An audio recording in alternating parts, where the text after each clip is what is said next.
Assalamualaikum warahmatullahi wabarakatuh. Perkenalkan, nama saya Septianti. Saya di sini akan menjelaskan tentang kanker serviks.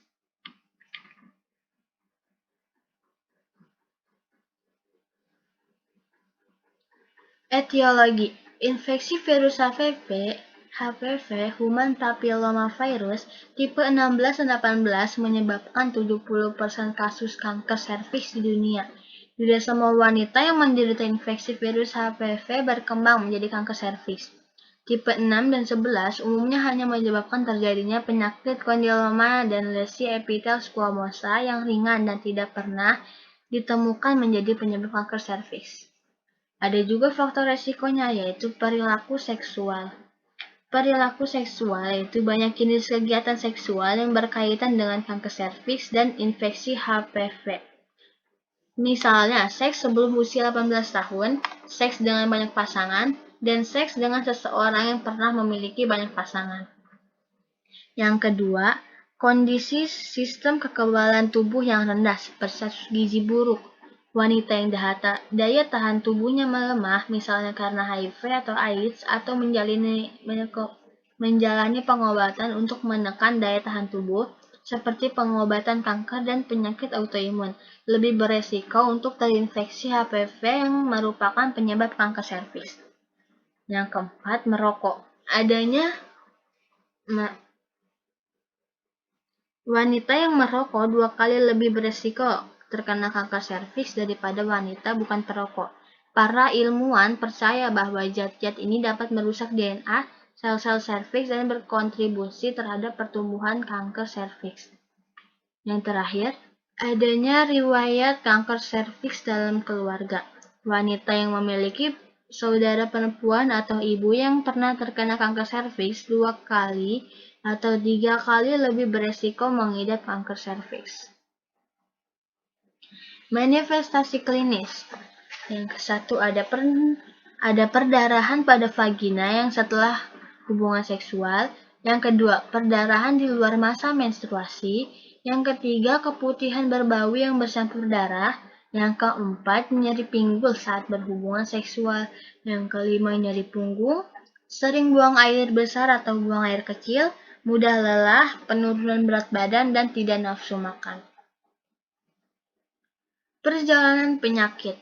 Perjalanan penyakit kanker serviks atau kanker leher rahim dimulai saat ada sel-sel di leher rahim yang tidak normal dan berkembang terus dengan tidak terkendali. Sel-sel abnormal tersebut bisa berkembang dengan cepat sehingga mengakibatkan tumor pada serviks. Tumor yang ganas nantinya berkembang menjadi kanker serviks. Di sini ada tahapan stadium kanker serviks. Pada stadium 1, sel kanker menyerang serviks tapi tidak tumbuh di luar rahim. Stadium 2, sel kanker menyebar ke luar serviks dan rahim sebelum ke dinding panggul atau bagian bawah vagina. Stadium 3, sel kanker menyebar ke dinding panggul atau bagian bawah vagina sampai saluran kencing.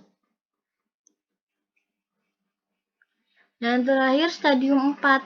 Stadium kanker menyebar ke kandung kemih atau ke rektum dan ke bagian tubuh lainnya. Ke sini.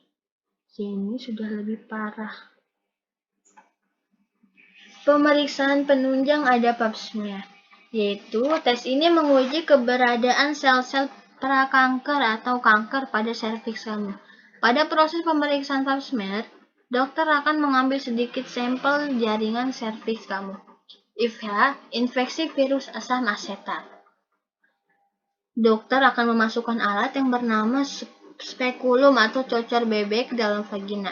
Alat ini berfungsi menahan mulut vagina terbuka sehingga leher dan mulut rahim dapat terlihat. Kemudian dokter akan mencelup gumpalan kapas bertingkai seperti mirip cotton bud ke larutan asam asetat kadar 3-5%.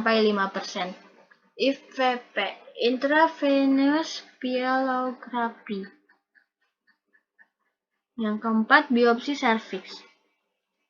Biopsi kerucut, dokter akan memotong sepotong jaringan berbentuk kerucut dari leher rahim kamu untuk menghilangkan sel prakanker. Sel abnormal umumnya bersifat prakanker atau kanker.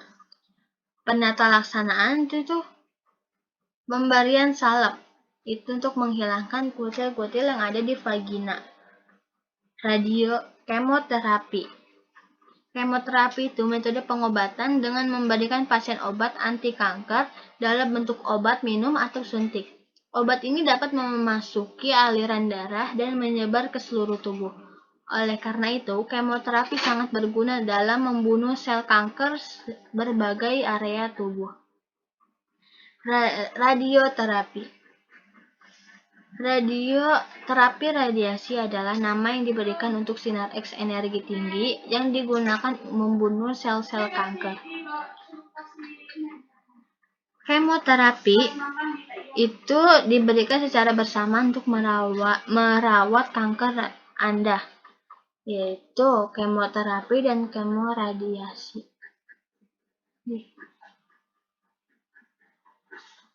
Limfadenektomi dan histerektomi itu diberikan pada kanker serviks stadium awal. Cukup sekian video dari saya, kurang lebihnya mohon maaf. Wassalamualaikum warahmatullahi wabarakatuh.